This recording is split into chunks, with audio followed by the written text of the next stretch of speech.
então hoje nós temos a nossa aula 6, eu acho que é a metade, 12 ou 13 aulas nós teremos. E hoje nós falaremos sobre comunidade, o contexto para a mudança. Eu enviei o PDF para vocês. Ah, é desse lado aqui? Tá, beleza. Então, um segundinho. Aqui. Hoje, então, nós falaremos sobre comunidade, o contexto da mudança. E aí, queria já trazer algumas referências. Trouxe alguns livros. Esse primeiro fala sobre discipulado. É um dos livros que eu mais uso sobre discipulado, por ele ser bem certeiro e bem pequeno. Então, a gente consegue reler ele, eu acho que em 1 hora, 1h15. Esse segundo, ele é do Vida em Comunhão, ele é do Dietrich Bonhoeffer, fala também sobre a comunidade do Cristo. Esse terceiro, eu não li ele inteiro porque ele é desse tamanho assim, mas eu já li o capítulo de contextualização dele algumas vezes, e o de comunidade, então é um livro muito bom, do Timothy Keller. Igreja Essencial, esse eu também li parte dele, do Tom Rainer. E Igreja Sinfônica, que ele fala sobre as diferenças que nós temos dentro da igreja, diferenças de crenças, diferenças teológicas. Então ele foca naquilo que é essencial, como é que uma igreja consegue conviver com suas diferenças. E eu também eu bati o olho nos que eu tive lá, sobre esse tema. A maioria de vocês deve saber desse livro, do Visionário, né? Então, esse livro aqui, gente, tem 2 livros que eu considero, assim, aquelas peixeiras, assim, que corta você, assim, em pedaços, né? Um deles é esse aqui, A Formação do Discípulo, é um livro de R$15, eu acho, e o outro é O Ego Transformado, do Timothy Keller. Eu gosto muito dessa série 9 Marcas. Se você tiver a oportunidade de ter, eu trouxe esse aqui, que é O que é uma igreja saudável. Então tem a ver com o tema que a gente vai falar hoje também. Então é um livro pequeno. Esse aqui é um livro que eu ouvi ele, na verdade, que é o do Francis Chan, Até que Sejamos Um. É um livro também sobre a unidade da igreja. Não é muito grande, é um livro pequeno. Se você gostar, assim como eu, de ouvir, você provavelmente vai consumir mais livros. E esse aqui também, a Igreja Missional na Bíblia, Luz para as Nações, também a gente usou no Visionário, tá? Também é um livro muito bom sobre igreja e comunidade, e o Evangelho na Vida, que é a base do nosso módulo, tá? Se você quiser ver os livros depois, fica à vontade, vai ficar aqui na frente, pode ver durante a aula. Bom, então, falada das referências aqui, das indicações, vamos então para a nossa aula. Primeira coisa que eu queria falar sobre a nossa aula, gente, já vou direto porque aí a gente ganha tempo aqui, tá?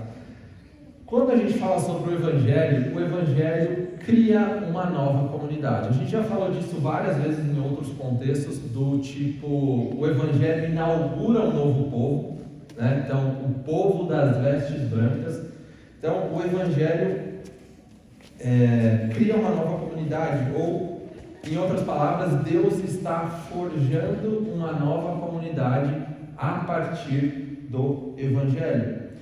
E um texto que eu queria começar lendo é esse aqui, que é o texto de 1 Pedro 2,9, que diz assim: vocês, porém, são geração eleita, sacerdócio real, nação santa, povo de propriedade exclusiva de Deus, a fim de proclamar as virtudes daquele que os chamou das trevas para a sua maravilhosa luz. Então esse é o primeiro texto que eu queria usar aqui, falando sobre esse primeiro tópico. Então percebam aqui, que a primeira coisa que esse texto fala é sobre a nação santa, uma das coisas que ele fala, né? Então, ele fala sobre a nação santa. E aqui, gente, quando fala sobre santo, está falando sobre um novo povo que é distinto de todos os outros povos, tá? Então é um povo ou uma nova sociedade que vive e é moldado pela palavra de Deus. Então, quando eu digo que o Evangelho cria uma nova comunidade, é uma comunidade agora distinta de todas as outras. E assim como Jesus, ou cada um de nós, somos um reflexo de quem é Jesus, um reflexo do Cristo. Então, com Jesus, sermos distintos do mundo, sendo um reflexo da sua humanidade. A segunda coisa que a gente olha aqui, nesse texto, então a primeira eu coloquei aqui com relação à nação santa, a segunda é sobre o sacerdócio. Então, sacerdotes falam da parte de Deus para o povo. Então o texto está dizendo que agora, nessa comunidade que foi inaugurada por meio do Evangelho, nessa comunidade agora existe um reino de sacerdotes. Então, o que esse trecho está dizendo é que nós não fomos chamados para vir à igreja uma vez por semana. Nós não somos chamados para ir ao templo oferecer sacrifício, ou para ver o sacerdote oferecer sacrifícios. Na verdade, nós somos chamados como um sacerdote, ou como um reino de sacerdotes. Em outras palavras, quem tem que fazer missão e quem tem que pregar o evangelho não é o pastor, não é o professor de EBD. Quem tem que fazer isso são todos aqueles que agora são parte da nova comunidade. Então, por quê? Porque a Bíblia diz que nós todos... Vocês lembram quando Jesus fala assim, eu vou derrubar esse templo e construir em 3 dias? O que ele estava dizendo? Criar uma nova comunidade. O que isso significa? Que agora, quem creu em Jesus se tornou uma pedra viva desse templo. Então esse templo é um templo vivo, é um templo que se move. A gente falou outro dia, né, que essa igreja aqui, quando a gente fecha as portas, não é mais o que é quando a gente está com as portas abertas, porque a igreja na real somos nós. Teve igrejas que lá em 2000 e pouco, começaram a usar o templo para outras coisas. Por exemplo, para fazer aulas de dança, aulas de jiu-jitsu, e começou-se um burburinho muito grande, porque a casa de Deus não pode ser usada para isso. Irmão, a casa de Deus é você. O que a gente pode chamar aqui é de casa de oração. Aí tudo bem, casa de Deus somos nós. Então quem é santo, na verdade somos nós. Quem deve ser separado não é o templo, somos nós, somos todos e cada um de nós.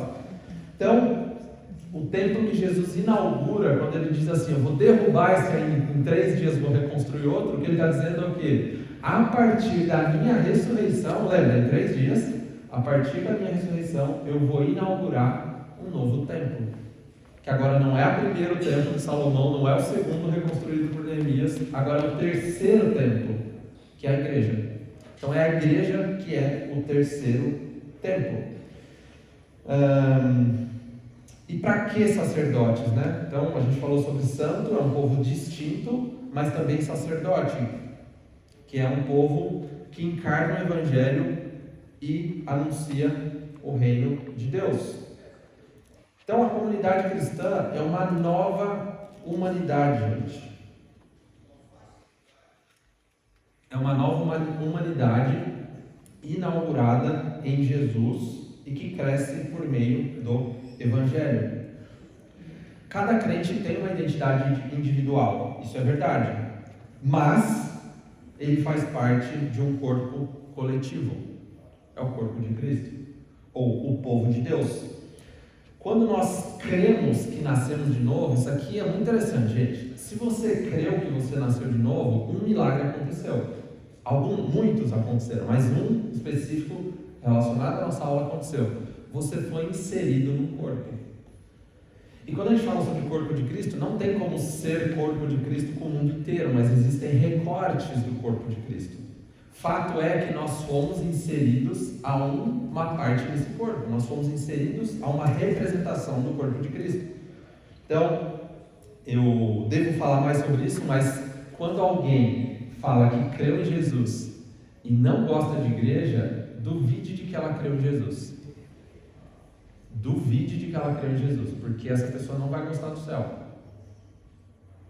Porque, irmãos, a igreja é um ajuntamento de pessoas, de pecadores perdoados, um ajuntamento de pessoas falhas.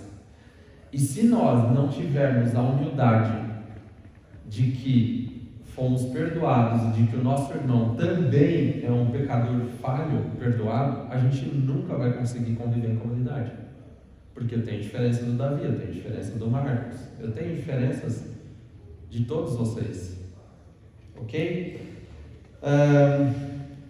Então, quando nós nascemos de novo, nós somos inseridos ao corpo de Cristo. Então, nós passamos a ser parte dessa nova comunidade. Não existe cristão verdadeiro que não esteja conectado ao corpo de Cristo. Ok? Não deveria existir um crente que não quer congregar. Não deveria. Tem gente que tem dificuldade? Tem. Mas que não quer congregar, eu acho bem difícil, na verdade. Porque nós fomos inseridos a uma comunidade. 2 textos que eu queria ler aqui, eu não coloquei no slide, mas Atos 2, 41 e 42, eu devo voltar nesse texto. Fala que os que aceitaram a mensagem foram batizados, e naquele dia houve acréscimo de cerca de 3.000 pessoas. Eles se dedicavam ao ensino dos apóstolos, à comunhão e ao partir do pão e às orações. Eles se dedicavam à vida em comunidade. Isso está lá em Atos 2, 41 e 42. E 1 João 1,7 diz: se porém andarmos na luz, como Ele está na luz, temos comunhão uns com os outros, e o sangue de Jesus, seu Filho, nos purifica de todo pecado. Ok, então, aqui o chamado para ser diferente do mundo, para o mundo e no mundo. Isso aqui é uma frase estranha de entender, né? Mas nós somos chamados para sermos diferentes do mundo, distintos, um povo distinto, para o mundo, como sacerdotes de Deus para o povo, e no mundo. Não adianta você ser diferente do mundo dentro da igreja, não é? Não adianta. A gente, eu vivo em missão dentro da igreja. Você está pescando em aquário. Não tem sentido nenhum, ok? Então, na verdade, somos chamados para seres diferentes do mundo, um povo distinto, para o mundo, como sacerdotes, e no mundo, inseridos no mundo. Ok, se alguém quiser perguntar, falar, fiquem à vontade, tá, pessoal? Eu vou ir seguindo e olhando aqui, o Davizão está com o microfone aqui. Segunda parte que eu queria falar, a nossa transformação acontece em comunidade. O texto que eu queria trazer é esse aqui, Efésios 4, 11 a 13, que diz assim: e Ele mesmo concedeu uns para apóstolos, outros para profetas, outros para evangelistas, outros para pastores e mestres, com vistas ao aperfeiçoamento dos santos, para o desempenho do seu serviço, para a edificação do corpo de Cristo, até que todos cheguemos à unidade da fé e do pleno conhecimento do Filho de Deus, ao estado da pessoa madura e à medida da estatura da plenitude de Cristo. Tem muitas informações aqui nesse texto e eu destaquei algumas delas aqui. Então é interessante, quando a gente olha para esse texto aqui, então Deus deu pastores, mestres, para quê? A gente vê lá nesse texto, para o aperfeiçoamento dos santos. Então, a nossa transformação, o nosso crescimento acontece em comunidade, ok?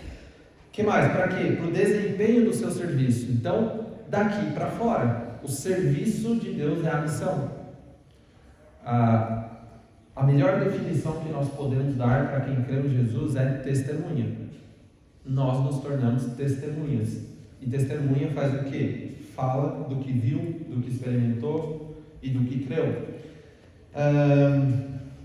Que mais? Até onde? Até que todos cheguemos à unidade da fé e do pleno conhecimento e nos tornarmos pessoa madura na estatura da plenitude de Cristo. Isso fala sobre santificação.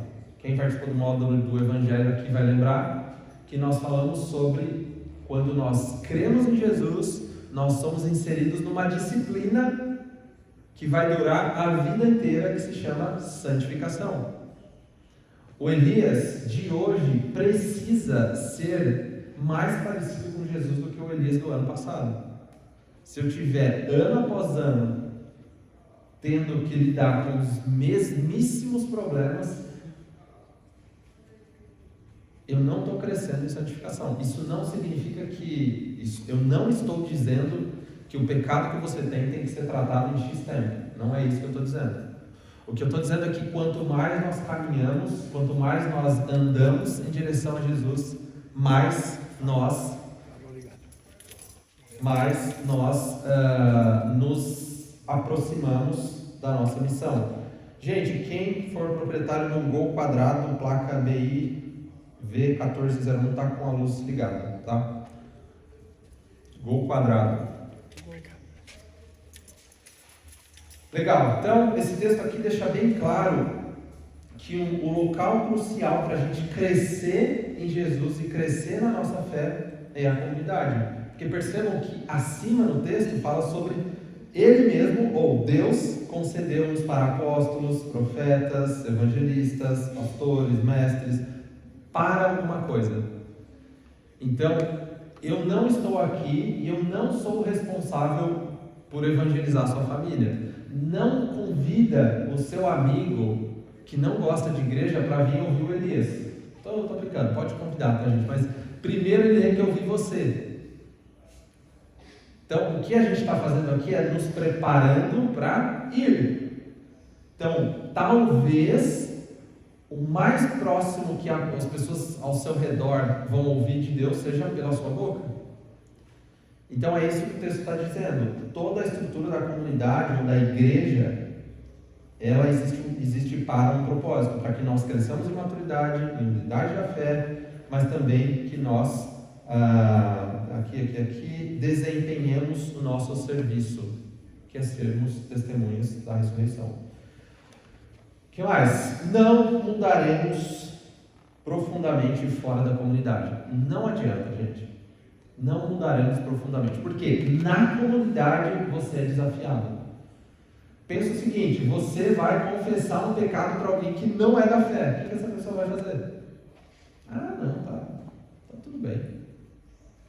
Percebe como você precisa da comunidade? Você precisa de alguém que te conheça, alguém que olhe nos seus olhos e saiba quem você é, para que quando você chegue a pessoa fale assim: cara, você não está bem. Quer conversar?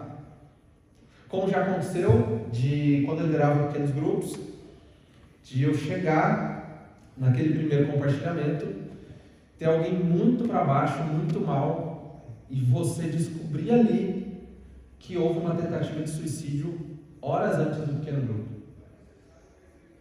Eu não vou falar sobre dinheiro num pequeno grupo aqui, sobre mamon, sendo que tem alguém que está precisando conversar sobre outras coisas.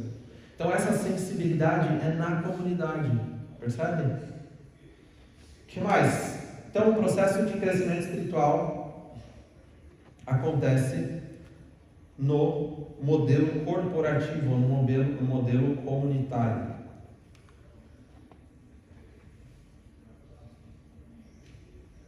Um quiz.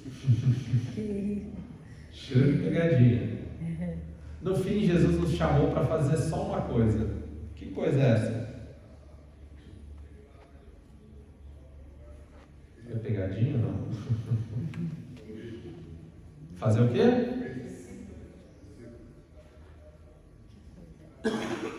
Esse povo é bom demais, né? Driblou a pegadinha. Gente, Jesus nos chamou para fazer uma coisa.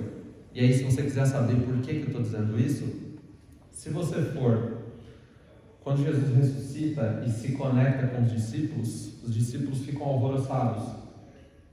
E ele dá uma ordem para os discípulos. De tudo que a gente viveu, de tudo que a gente falou, eu vou falar uma coisa aqui. Vão, ou em outras, tem autores que dizem que esse vão, na verdade, é indo. Ele já sabe que os discípulos estão indo. Enquanto vocês forem, o que vocês vão fazer? Discípulos de todas as nações, batizando-os em nome do Pai, do Filho e do Espírito Santo, ensinando-os a obedecer tudo o que eu lhes ordenei. E eu estarei sempre com vocês até o fim dos tempos, por meio do Espírito Santo. Então, no fim, Jesus nos mandou fazer discípulos. E a comunidade do Cristo é o ambiente onde nós somos forjados para isso, e é onde nós encontramos uns aos outros. Aliás, quando a Bíblia fala do uns aos outros, é isso. São pessoas da mesma fé, que estão se desafiando, que estão se discipulando. Então, a estratégia... e aí no próximo slide aqui, é interessante isso aqui, gente. Qual que é a estratégia da comunidade? A estratégia da comunidade é, na verdade, um plano de envio. Por quê? Congregar, que a gente está chamando aqui, que é dentro, que é Jerusalém Judéia, se a gente dizer assim, se nós formos falar assim, então a estratégia da comunidade é congregar dentro, para quê? Para a missão, que é fora, para os confins da terra. Então nós não congregamos para sermos um fim nós mesmos. Se o fim da nossa fé se chama domingo, EBD, culto à noite, não cumpre o propósito. Então nós somos chamados a congregar para, congregar dentro, para a missão, para fora, para o envio. Ficou claro isso? Não é nem não participar de uma comunidade, porque você é parte de um corpo, se você crê em Jesus, e nem você ficar enclausurado numa comunidade. Minha missão é tocar na orquestra. Não é sua missão. Acho que você não entendeu Mateus 28, então. Nós servimos aqui de diversas formas, mas missão é outra coisa, tá? Ali cortou um pouquinho, mas eu vou ler para você. Será que eu trouxe isso? Olha que curioso, eu não coloquei no meu esboço que eu escrevi ali. Boa, obrigado. Congregar então não é um fim, mas um meio para que possamos amadurecer na fé, sermos encorajados e exercer o nosso único chamado, ser testemunhas e fazer discípulos enquanto vivemos a vida.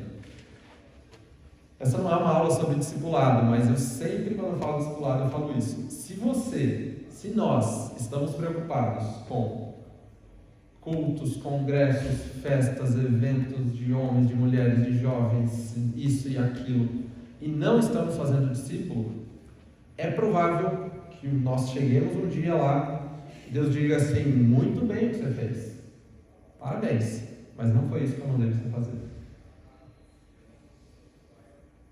Façam essas sem deixar de fazer aquela. Essa é a mensagem. Então, vou falar um pouquinho melhor sobre isso, tá, gente? Então, vou falar um pouquinho melhor.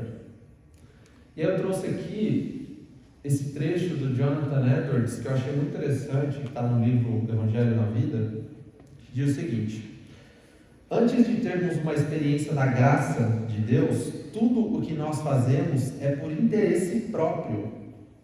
Isso significa que não fazemos o nosso trabalho por causa do nosso trabalho.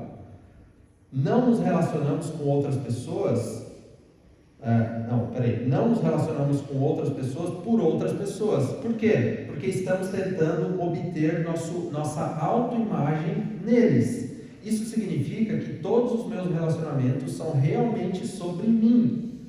Mas quando o Evangelho me transformou, enraizando-me no amor de Deus, mudou o meu relacionamento com as pessoas. O que isso quer dizer, gente? Que quando nós não fomos alcançados pela graça de Deus, nós ainda somos um indivíduo e não parte do corpo.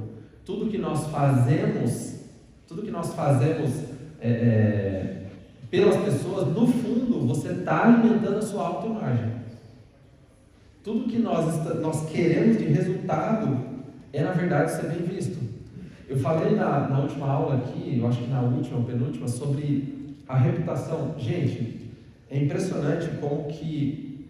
Eu estava lendo um pouco sobre isso esses dias, como é que muitas vezes nós obedecemos a palavra porque a gente não quer perder a nossa reputação, mas não porque a gente ama o outro. Muitas vezes a gente pede perdão não porque Jesus mandou eu pedir perdão, mas porque se eu não pedir perdão para aquela pessoa, eu vou ficar mal vista por ela.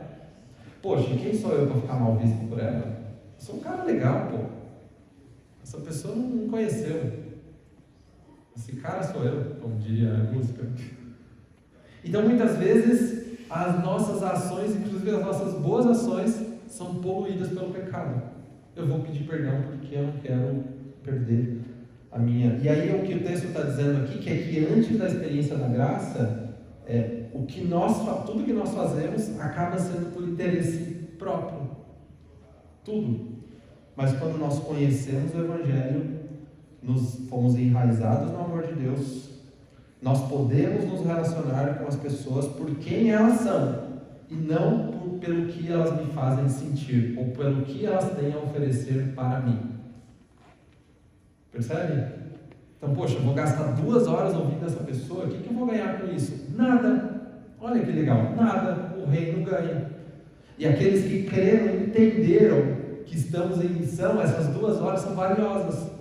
Percebem? Bom, e aí, quando a gente fala sobre esse crescimento na comunidade, eu trago a ideia de pequenos grupos aqui. Então, na nossa igreja nós temos pequenos grupos, e quando a gente fala sobre os PGs, quando a gente fala sobre essa comunhão dos pequenos grupos, é que no ajuntamento dos santos ou no culto não é possível nós forjarmos uns aos outros.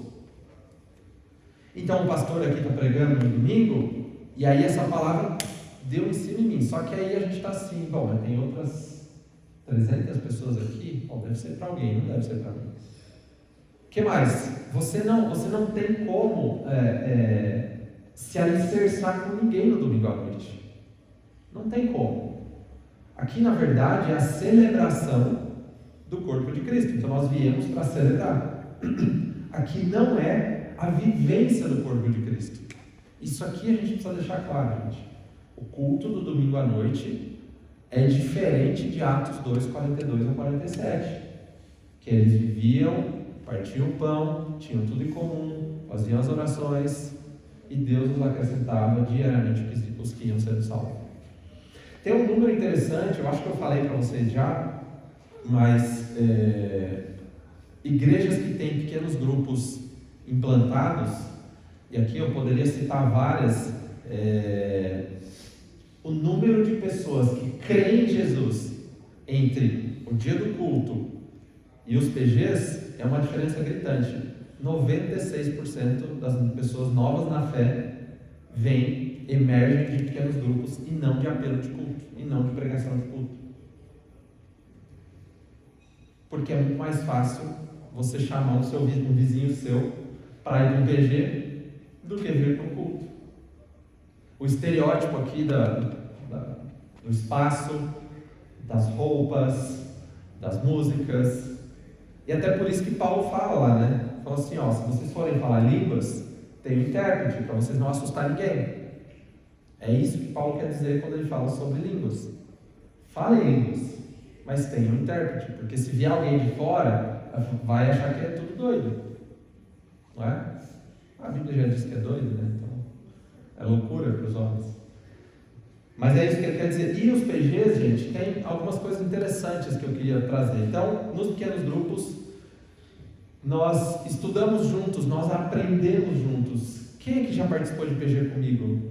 Tem alguém aqui? O Renan, a Fernanda, o Kiko, o Davi também. Já participaram de PG juntos? Acho que não, né? Não lembro. Início da pandemia. Não lembro.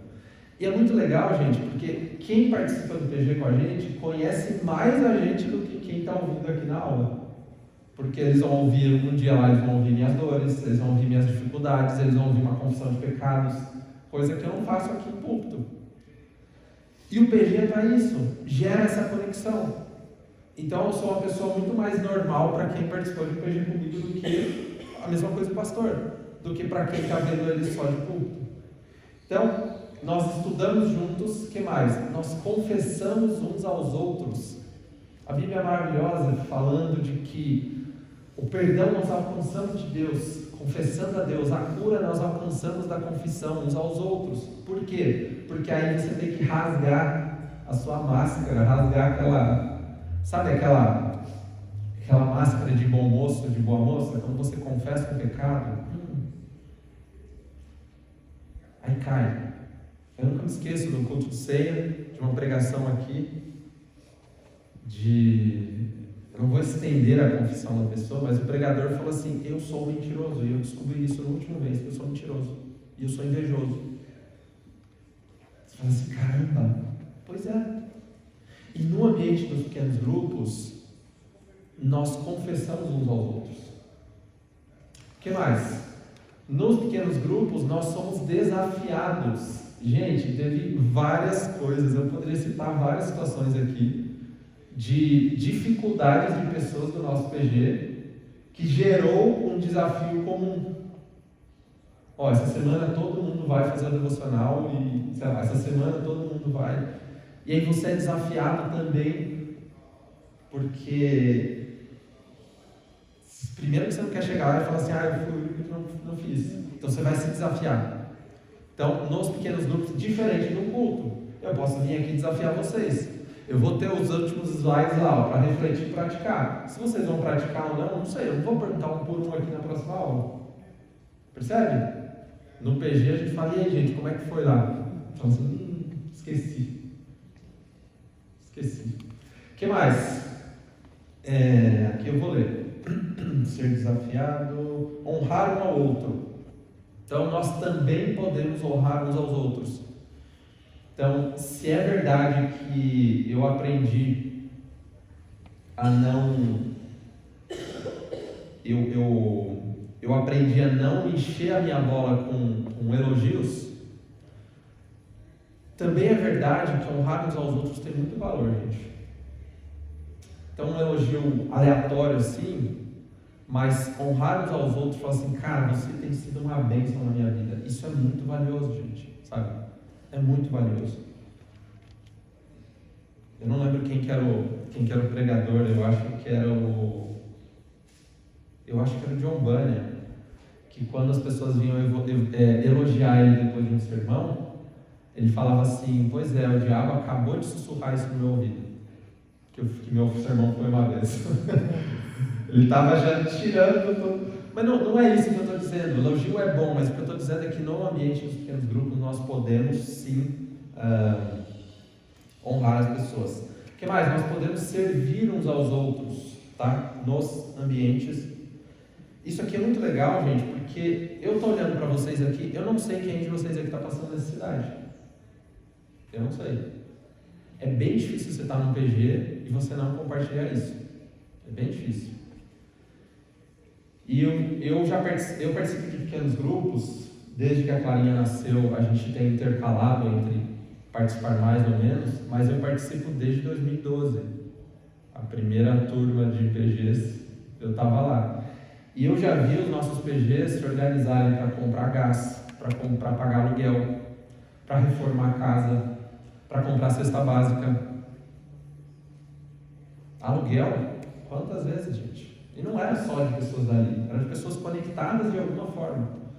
Por quê? Servir um ao outro não é possível olhando aqui para a cara de vocês no domingo de manhã ou à noite. Você não vai sentir essa conexão. Ok? O que mais? Oferecer hospitalidade. Oferecer hospitalidade. Então é muito mais fácil você chamar alguém para almoçar na sua casa, que é do seu PG, do que alguém aleatório aqui que eu mandei você chamar depois da BD, não é? É bem mais fácil. E eu acho que foi as mulheres do Mulher Única, né, que fizeram alguns jantares muito bonitos, né, Fernanda? E é muito legal que essa conexão torna a hospitalidade mais uma disciplina da nossa vida, sabe? Porque no PG você vai receber alguém na sua casa, né? Você vai receber. Então não tem como escapar. E aí, encorajar, advertir, repetiu, ensinar e amar um ao outro. Tá? Então, esse ambiente de pequenos grupos é um ambiente para nós nos forjarmos como comunidade. Se você nunca participou, talvez na sua cabeça esteja assim: o que é isso? O que a gente faz lá? O pastor brinca que é ponto, né? Ele chama de ponto de pregação. Gente, mas não é ponto de pregação, tá? Se você nunca foi no PG, é um jeito que o pastor encontrou para conectar com a nossa versão ADM, Adebras, tá? Mas o PG não é um ponto de pregação, não tem um púlpito, é uma roda onde todos estão ali compartilhando, todos falam e é muito gostoso, gente. É um ambiente de fato. Uma vez eu falei no culto de jovens que se Paulo, eu não lembro agora que texto eu li, que mensagem foi, mas eu falei que se Paulo chegasse na nossa igreja, no nosso culto lá de jovens, e acabar o culto, ele ia procurar alguém assim quietinho e falar, viu, onde é que a igreja se reúne mesmo? Ué, Paulo, não, é aqui a igreja. Não, uns aos outros. Uns aos outros, igual lá em Atos 2, comer junto. Ah, você está falando do PG. Acho que é isso. Onde quer que se reúne? Terça-feira. Pode pôr meu nome lá? Eu quero ir lá. Porque para os nossos irmãos primitivos, igreja tinha muito mais a ver com isso do que com isso aqui. Entende? Que é uns aos outros. Beleza? E o Evangelho então transforma indivíduos por meio da relação profunda em comunidade. O Evangelho transforma indivíduos por meio da relação profunda em comunidade. E aí eu vou explicar para vocês uma reação em cadeia que aconteceu aqui, do qual vocês são parte também. Sabe aquela frase do eu nasci em berço evangélico? O berço estava escrito evangélico? Não, meus pais eram crentes quando eu nasci. Pois é, eu conheci o Evangelho aos 20 anos. Um movimento muito parecido com o André Mateus, o filho do pastor, que conheceu aos 19 anos. Filho de pastor, eu sou filho de missionário, filho de pastor. E agora que a gente entendeu, como é que eu posso fazer outras pessoas entender aquilo que eu entendi, que agora faz sentido? O que eu estava ouvindo antes? O que meu coração estava bloqueando? O que estava acontecendo que eu não estava entendendo? Isso que tem muito valor, que é o Evangelho. E agora o que vocês entenderam e estão entendendo, vocês vão levar também para os filhos de vocês, para a casa de vocês, para as discussões de vocês. Porque não tem a ver, gente, não tem a ver com vir ao culto domingo à noite, não tem a ver com saber de Bíblia, tem a ver com Evangelho. O que eu sei sobre a Bíblia, como é que eu aplico isso no Evangelho? Ok? Dúvidas? Uma pausa aqui. Alguém quer fazer algum comentário?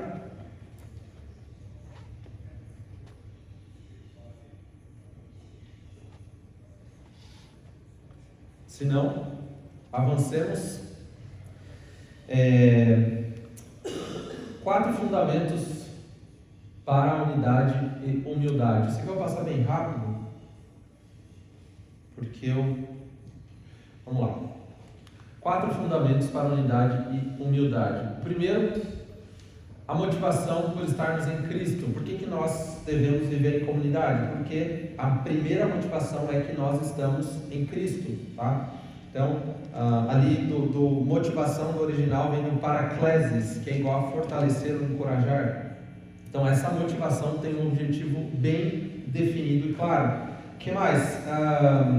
A exortação do amor de Cristo é a consolação que se dá a alguém que está sofrendo. Essa exortação tem a ver com a consolação.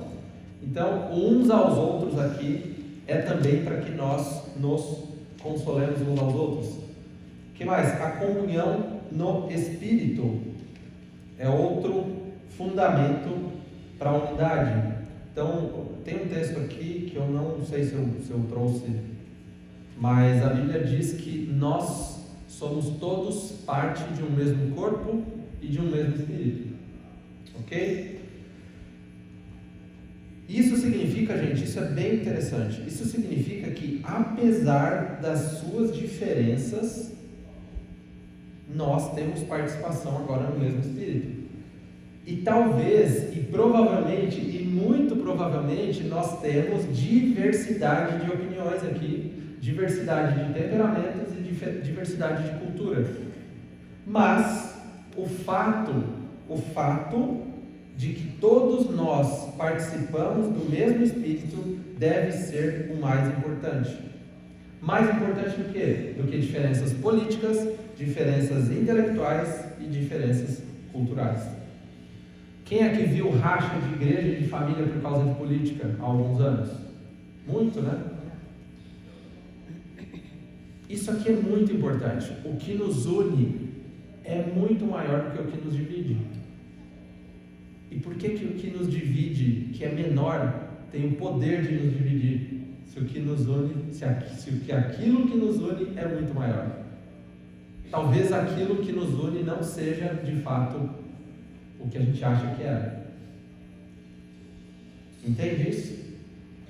Então, a comunidade reúne pessoas diversas, diferentes, de todos os tipos de características, de temperamentos, de cultura. Não interessa, o que nos une é o Evangelho de Jesus. E por último aqui, afeição e compaixão. Então, a misericórdia de Deus por nós deve nos humilhar e ser um modelo para nós. Então, se você, meu irmão, não é misericordioso com o teu irmão, talvez você não tenha entendido o tamanho da misericórdia que foi exercida ao teu favor. Perdoamos porque primeiro fomos perdoados. O cuidado e a provisão de Deus foram completamente imerecidos e indevidos. Assim nós devemos nos humilhar diante dos outros, como aprendemos de Jesus. Então, meu irmão, se você está vivo, se você consegue estar aqui, erguer a mão, falar alguma coisa, é porque houve misericórdia para você. E aí, por que é que nós não exercemos misericórdia para com os outros? Porque é provável que nós não tenhamos entendido o tamanho do perdão de Deus em nosso favor. É por isso que lá no módulo do Evangelho nós falamos sobre pecado, queda e ira de Deus. E muita gente não gosta, porque nos confronta. Mas se nós não entendermos o tamanho do perdão, é bem provável que nós nos achemos no direito de não sermos misericordiosos com os outros, de não perdoarmos os outros. Ok? Então, afeição e compaixão é o que nós aprendemos do nosso mestre. E aí o texto aqui que eu coloquei, de Filipenses 2,5, diz: seja a atitude de vocês a mesma de Cristo Jesus. Ele fez o quê? Ele encarnou. O que significa que Jesus encarnou, gente? Ele se diminuiu. A Bíblia diz que para caber no nosso mundo, ele se diminui de poder, de glória, de majestade. Ele humilhou-se, tornou-se servo. Gente, Jesus é Senhor de toda a terra, da eternidade. Ele se humilhou, nasceu numa manjedoura, fez cocô na calça, na fralda, nasceu nos braços de uma adolescente, o Senhor de toda a terra. E muitas vezes nós nos achamos do direito de não pedir perdão para alguém quando nós fizemos alguma coisa contra elas. E é muito curioso, gente, que as pessoas que me conhecem mais, a Thaís sempre fala isso, né? Eu vi poucas vezes o Elias bravo, né? Mas eu conheço o quão destrutivo eu sou quando eu não penso naquilo que eu falo. Eu sei disso. E algumas semanas eu fui desafiado a pedir perdão para uma pessoa. Ah, como foi difícil, meus irmãos. Ah, como é difícil. Mas se nós aprendemos do nosso Deus, que se humilhou, mesmo difícil, porque é o nosso ego que não quer, sabe? Mesmo difícil, a gente se humilha, a gente se lança, pede perdão. Então, quando nós entendemos o tamanho da misericórdia de Deus para conosco, de que a nossa vida é imerecida e indevida, nós passamos a nos humilhar diante dos outros, como aprendemos de Jesus.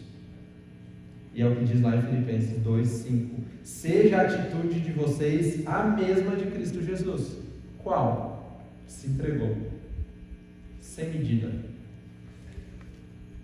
E aqui tem algo interessante. Qual que é a diferença, um parênteses aqui, tá, pessoal? Qual que é a diferença de um cristão que traz os alimentos, a cesta básica aqui, para um filantropo ou para uma organização espírita que faz muito mais caridade do que muitas igrejas? Qual que é a diferença? Vocês já pensaram nisso? Qual que é a diferença? Se o jogo é ser generoso e doar? E eu aprendi isso com um pastor há muito tempo. Ele fala assim: o tom da doação não é o que eu tenho para dar, mas é o que o outro precisa. Percebe? No cristão, para o cristão, o tom da doação não é: olha aqui, Carol, eu tenho só isso aqui para te dar. Não, na vida do cristão, o tom é: o que é que você precisa? Aprendendo de Jesus é assim: você precisa que eu morra numa cruz por você? Entenderam o que é aprender de Jesus? É forte, né?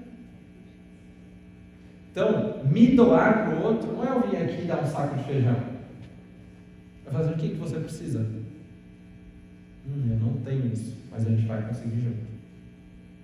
Perceberam a diferença do filantropo, que separa muita coisa para doar, e do cristão que o tom da doação não é o que eu vou doar, mas é aquilo que você precisa, que faz com que eu doe para você? Ficou claro isso? Vocês têm alguns sims. Acho que sim. Igual aquele vídeo lá da moça que deu lugar para o velhinho. Ela se apoiando na perna e ninguém percebeu. Eu não lembro qual que é esse vídeo. Não. Aí que aconteceu.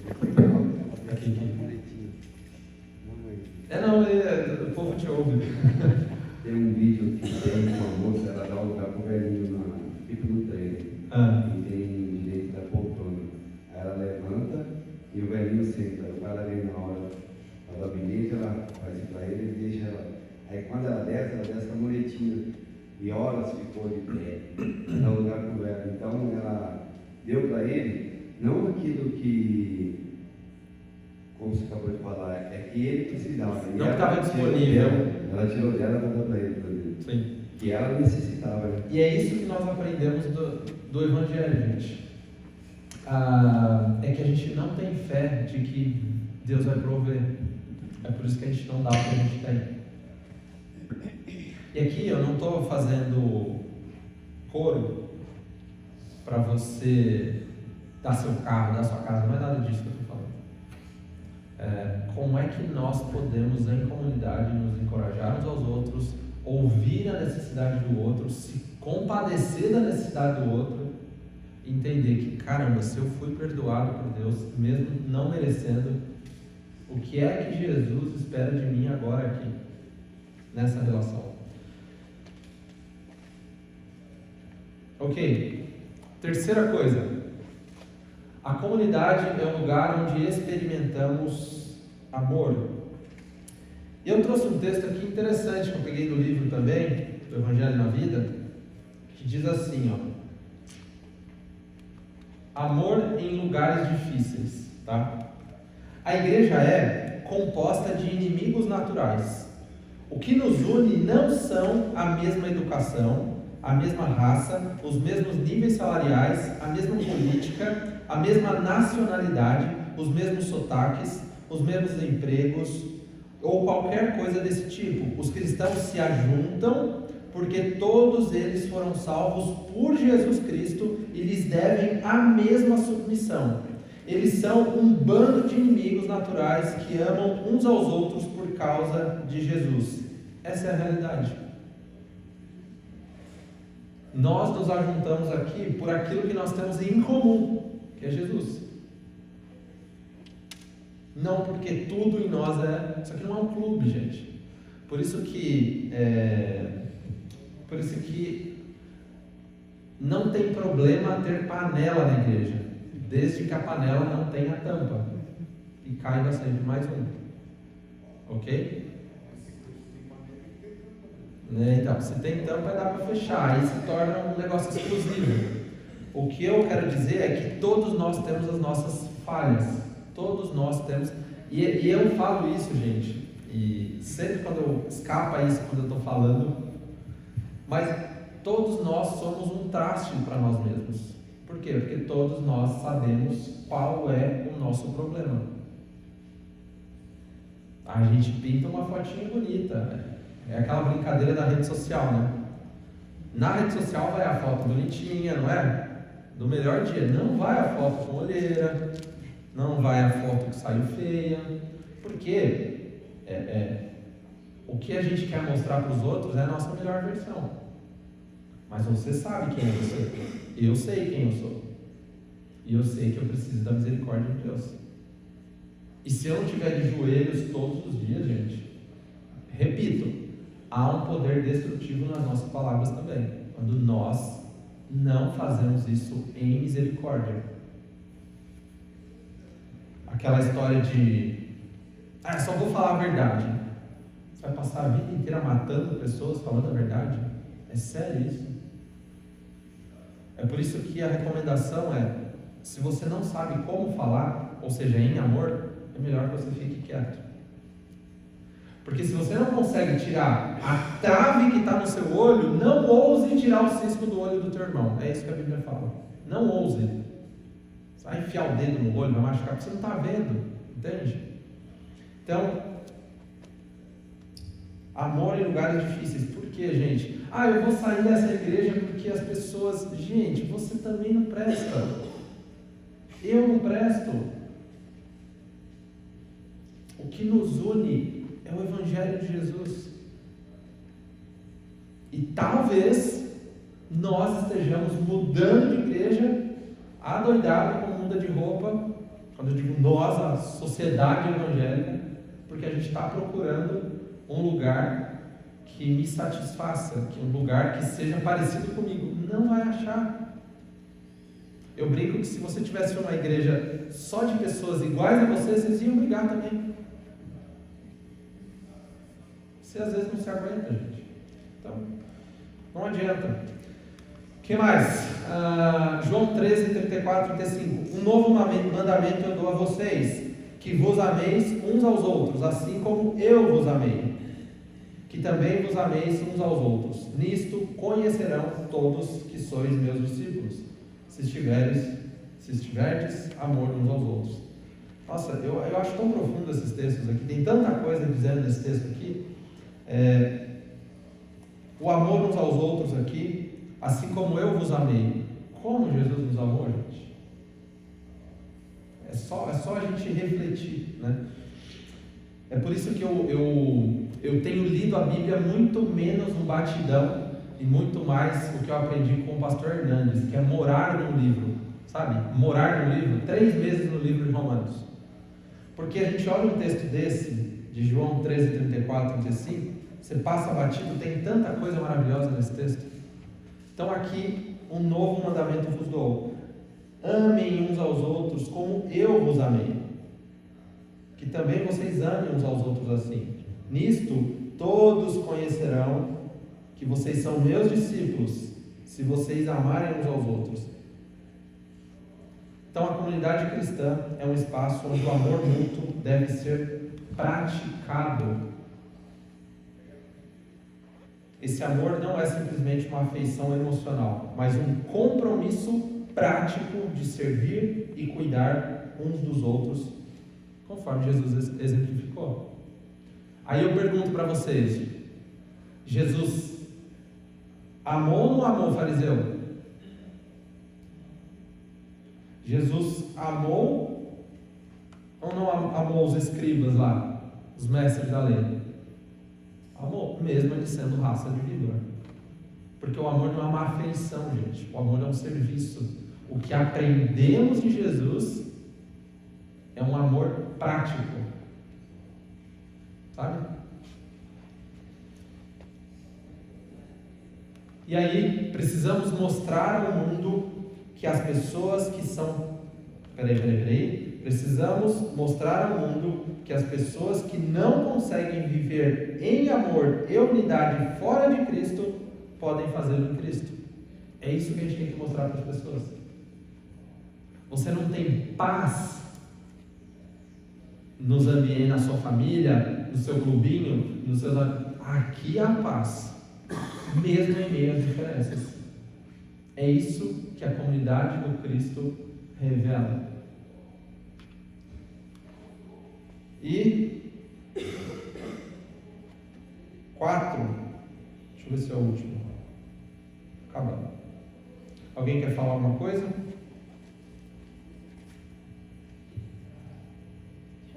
Aqui. Nós estamos falando em comunidade e você citou as panelinhas. Realmente, na igreja tem panelinhas, porque às vezes a gente passa, eu cheguei, o pessoal estava acabando de tomar café, você acredita? A gente fala, às vezes não responde, não responde, vira cara, ou finge que não é filho. Então, só quem tem amizade. Então, o que nós temos que fazer? Se a gente não se engajar em algum grupo, a gente não consegue viver. Então, meu esposo mas a panela não é o problema. Meu esposo é estrangeiro. O pessoal chega e pensa que ele é talvez da igreja, Pai do Senhor, que fica assim me olhando, né? Às vezes ele não entende o que a pessoa está falando, e a pessoa nem para chegar, fala para ele, você é daqui, entendeu? Então, eu acho que falta um pouco disso para a gente chegar na comunidade, conforme a gente tem. Eu diria que falta mais coisa, falta muita coisa, na verdade. O fato de nós vivermos em comunidade expõe isso, sabe? Expõe. Nós somos um ajuntamento de pessoas imperfeitas. A pergunta é se nós estamos caminhando em semelhança a Jesus. Então, eu adoro ver panela na igreja, gente, de verdade. Pessoas conectadas. O problema é quando é uma conexão exclusiva. Se fecha, né? Esse é o problema. Quando há uma conexão exclusiva. Porque eu falo que quando a gente fala da igreja de Cristo, é a igreja de Cristo no mundo, certo? Mas não só no nosso tempo, em todas as eras, em todos os tempos. O que é o nosso mundo? Um recorte do corpo de Cristo. O que é a nossa igreja? Mais um recorte do corpo de Cristo. O que é o seu pequeno grupo? Mais um recorte do corpo de Cristo. Então, é bom que haja essas conexões, desde que elas não sejam danosas à comunidade. O 4, e esse aqui é um dos textos que eu acho mais maravilhoso. Depois leia na sua casa o trecho inteiro, para vocês entenderem. Mas basicamente Atos 2:42 fala sobre a vida em comunidade dos irmãos primitivos, dos primeiros cristãos. Aliás, foram pela primeira vez chamados cristãos, foi esse povo aqui. Cristãos é um apelido pejorativo, tá? Há lá os cristãos, que significa pequenos cristos, há lá os cristinhos, há lá as pessoas parecidas com Jesus, aquele que foi condenado e morto lá. Então, aqui essa é a igreja modelo para nós. Atos 2:42 ao 47. E diz assim, que eles perseveravam na doutrina dos apóstolos e na comunhão, no partir do pão e nas orações. E aí esse texto continua, né? Aí lá no fim fala que e todos os que criam estavam juntos e tinham tudo em comum. E aí você fala assim, cara, mas eu acho que é contraditório. Eles tinham tudo em comum? Ou eles eram diferentes? A gente não falou que a comunidade é um ajuntamento de pessoas diferentes? É porque tudo é Cristo. Eles tinham tudo em comum. Tudo é Cristo. E a diferença de quem não quer viver em comunidade, quando eu comecei a ver a Beatriz não querer viver em comunidade, em vez de eu ficava querendo que as pessoas chegassem a ela, que mais fulano não faz, fulano. Quando eu parei com isso e comecei a orar, que Cristo habitasse nela de maneira que transformasse primeiro o coração dela, para que ela pudesse viver em comunhão, as coisas mudaram. Porque senão a gente vai culpar porque não chega, não. A pessoa que tem que entender, a gente tem que orar para que o Espírito Santo transforme, habite, a ponto dela querer viver na igreja, que a igreja somos nós, mas que ela queira, porque vir à igreja ao tempo é muito fácil. Agora, entrar no culto é outra história. E aí a gente tem que pedir para o Senhor, para o Espírito Santo, fazer essa transformação. Porque aí hoje eu tenho visto uma gravidez que eu não acredito. Então, assim, por quê? Porque só Deus pode fazer. Então, enquanto a gente está batendo nessa ferramenta, é tudo que o inimigo quer. Não tá vendo? Fulano não abraça, ciclano não é isso. Você tem que orar para que o seu filho, o seu esposo seja transformado primeiro, para que ele veja também de forma diferente, porque não adianta ninguém abraçar só isso, porque senão ele vai ficar naquela comunidade ali, mas não vai estar em Cristo de verdade. Mas quando ele abre os olhos espirituais e ele começa a ter o Espírito Santo na vida, deixar o Senhor entrar, aí as coisas começam a mudar de verdade. Isso é muito bom, porque nós somos tentados a fazer um monte de remendo nas coisas, sabe? A gente é tentado a falar assim, não está dando, mas deixa eu fazer isso aqui, sendo que a pessoa vai permanecer somente se ela for conectada espiritualmente ao corpo. Então, assim, é muito do que a gente fala sobre as pessoas que entram na universidade. As pessoas esfriaram, não sei o quê. Gente, para que os nossos filhos permaneçam em Cristo, eles não têm que estar conectados à igreja somente. Eles têm que estar conectados à videira. Isso que a Silvana falou é interessante, porque nós somos tentados a dar o nosso jeitinho, não é? Poxa, eu quero que as coisas encaixem, funcionem. E tudo bem, mas o que vai dar jeito, gente, é se essa pessoa conhecer Jesus. Aí não importa se ela for perseguida, não importa se vier leões, se ela for jogada na cova de leões, não importa se ela for maltratada, surrada, queimada viva. Olha para a história da igreja. Porque há muita fragilidade na nossa fé. Fulano não falou parabéns no meu aniversário, estou de mal. Que diferença, hein, gente? Que diferença dos nossos irmãos primitivos, né? Pastor não me visitou ainda, nunca veio em casa. Você não foi atrás, você não pediu, você não veio na sala, mas você tem um rei na barriga e acha que pode. Percebe como que nós somos, gente? Século 21. Os nossos irmãos, as pessoas que de fato morreram para a gente ter esse livro aqui, eles foram enterrados vivos, gente. Aquilo é luta, não o seu aniversário que ninguém lembrou. Tá bom? Desculpa, eu peguei pesado. Estou me controlando. Mas é isso, gente. A nossa unidade, ela acontece de verdade por causa de Jesus. Tá? Ai, Jesus. Tenho que me segurar. Diga, Marcos.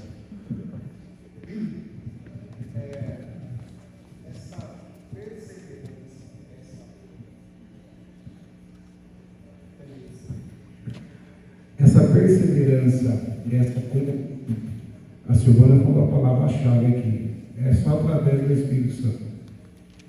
Se você não tiver o Espírito de Deus, você não consegue ter essa comunhão.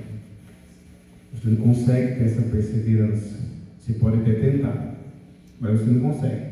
Por isso que é muito importante nós que servimos a Cristo ter a companhia do Espírito Santo. Ele tem que estar conectado em nós. Porque se ele estiver conectado em nós, a gente consegue fazer isso. A gente consegue ter essa perseverança, a gente consegue ter essa comunhão, a gente consegue ter um compreendimento quando o irmão está realmente precisando, a gente consegue fazer aquilo que você falou, o que o irmão precisa, não dá aquilo que eu tenho. Então, sem o Espírito Santo, a gente não consegue. Por isso que ele se vive em comunhão. Sim. Entendeu? E se nós não tivermos esse Espírito Santo, nós não conseguimos isso. Que nem a verdade, quando você tem o Espírito Santo, você consegue falar a verdade e a verdade ela sai dura. Ela sai dura. Por quê? Porque você tem o Espírito Santo, você consegue falar a verdade como ela tem que ser, para a pessoa ter um entendimento naquilo que ela está fazendo. Sim. Então, sem o Espírito Santo de Deus, a gente não consegue. A gente não tem como avançar e ter essa comunhão. A gente pode ter uma comunhão assim parcialmente. Sim. entendeu? E a gente vê isso pela comunhão parcialmente, porque qualquer coisa que acontece, a pessoa se manda, fica triste, fica engoada. Mas quando você tem o Espírito Santo, você consegue ter essa comunhão e a gente consegue ter aquela facilidade de perdoar quando a gente maltrata ou a gente fez alguém, porque se torna fácil. Sim. Se torna fácil, não fica difícil. Eu falo isso experiência própria comigo, entendeu? Porque eu já fiz coisas no mesmo momento que eu fiz, veio no meu coração, puxa, por que eu fui tão rude assim? Fui lá e pedi perdão para a pessoa. Então não há uma dificuldade. Quando você entende quem é o seu Criador, quando você tem Cristo na sua vida, então fica tudo mais fácil você ter comunhão. Amém. E isso tudo, gente, não significa que nós não tenhamos que ser acolhedores. Vou dar um exemplo. Porque imagina que nós convidamos uma pessoa para vir no nosso culto e ela não creu em Jesus. O Espírito Santo não tocou nela, ela não foi à fé, mas ela foi muito bem recebida. Ela vai voltar para mais uma oportunidade do Espírito falar com ela. Entende? Então, o que eu estou dizendo aqui é que nós sermos acolhedores, e tem um nome disso, esqueci o nome, mas quando nós somos acolhedores, quando nós temos um espaço acolhedor, um ambiente acolhedor, isso favorece a que mais pessoas estejam aqui ouvindo o Evangelho, entendeu? Então, é isso. Deixa eu ir para a última parte então da nossa aula. Última parte aqui, ainda sobre prática da verdadeira comunhão. Vou passar por alguns temas aqui. Então, unidade transcultural. Quando nós cremos no Evangelho, recebemos uma união profunda com outros que creem, ainda que talvez eles sejam radicalmente diferentes em todos os outros aspectos. Então, nós nos tornamos e devemos nos tornar amigos próximos, amigos de outras pessoas que são de outra classe social, outros grupos, fora da nossa classe, e pessoas que antes nós não teríamos contato. Fora da fé, é provável que você não tivesse nenhuma similaridade com a pessoa, mas em Cristo nós temos uma unidade transcultural. O que mais? Então, a unidade da igreja é um fator profundamente missional. As igrejas primitivas, por exemplo, do Mediterrâneo, elas tinham judeus, gregos e africanos. Então, elas tinham multicultural. E eu acho muito maravilhoso, eu não sei se alguém lembra de um curso que a gente fez aqui com o pastor Fábio Ito, eu acho que em 2014. Não sei se alguém lembra disso, mas eu lembro até hoje de uma coisa que ele trouxe, que é Babel foi a divisão das línguas, certo? Qual que é a antítese de Babel ali no Novo Testamento? Pentecostes. Então, Pentecostes, você tem uma multicultura, falando cada um na sua língua, mas cada um ouvindo na sua própria língua. Então, isso aqui, se alguém ainda acha que Atos 2 é língua estranha, não é, gente, tá?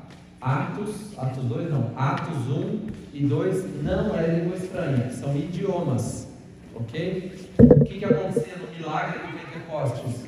As pessoas, os ingleses, os, sei lá quem, os espanhóis, todo mundo, canadense, cada um falando na sua própria língua. Em Pentecostes, todos os ouvidos receberam milagres para ouvir na sua própria língua. O que isso significa, gente? Que a unidade ali é uma representação dessa unidade transcultural. Das 5 ou 6 vezes que o Novo Testamento fala sobre línguas, 4 são idiomas. 4 são idiomas. 2 são línguas traduzíveis ou línguas em mistérios, como diz. Então, percebam que o milagre ali é a unidade. Pessoas de diferentes culturas que não se entendem, agora passam a se entender. Isso é o Pentecostes, tá? Então, ali, havia, então, os cristãos primitivos, judeus, gregos, e lá em Pentecostes eram persas, medas, elamitas, todos ouvindo na sua própria língua. O que mais? Eu trouxe o texto aqui. O texto que eu citei acima, João 17:23, de como que a unidade da igreja é um fator profundamente missional. Diz assim: eu neles e tu em mim, para que eles sejam perfeitos em unidade, para que o mundo conheça que tu me enviastes e que tens amado a eles como tens amado a mim. Então, a nossa vida em comunidade é um testemunho. A nossa vida em comunidade é um testemunho para o mundo. Vamos próximo. Distinção contracultural aqui. Aqui é o que nós falamos sobre um povo distinto.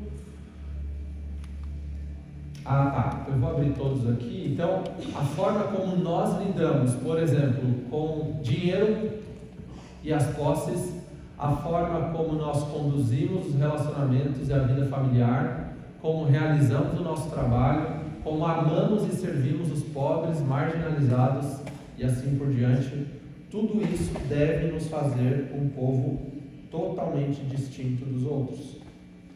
A forma como nós nos relacionamos com a vida, tá? Espiritualidade comunitária.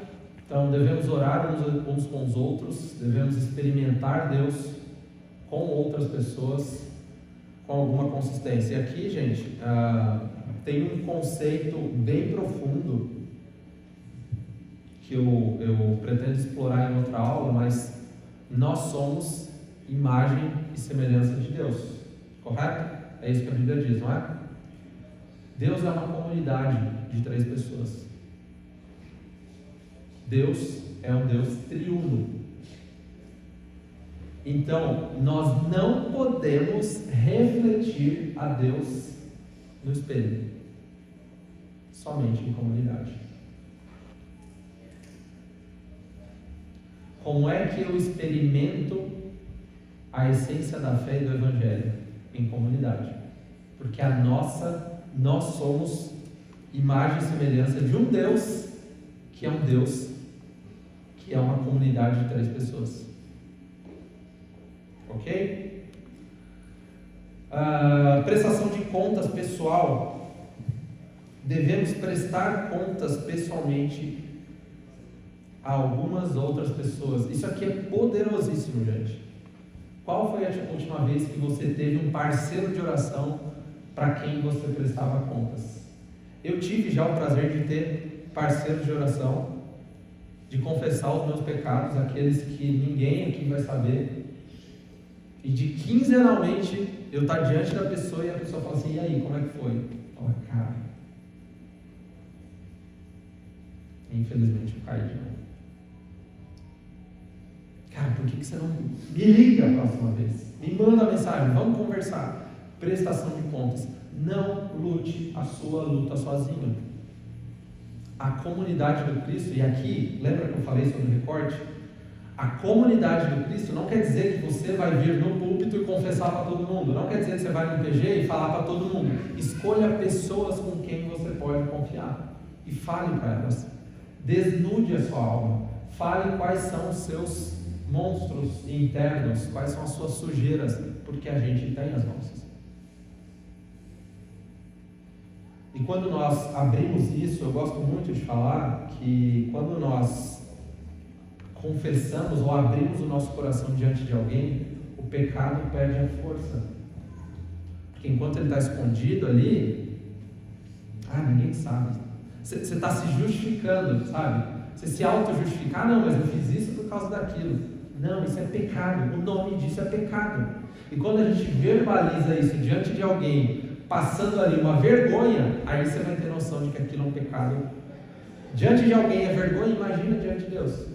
Então, prestação de contas é uma das práticas da verdadeira comunhão.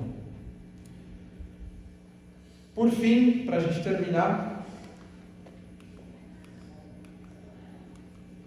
Gaste tempo com as pessoas, tá? E depois você olha lá no slide, práticas comuns de comunidade. Não vai dar tempo de passar por todas. Ok?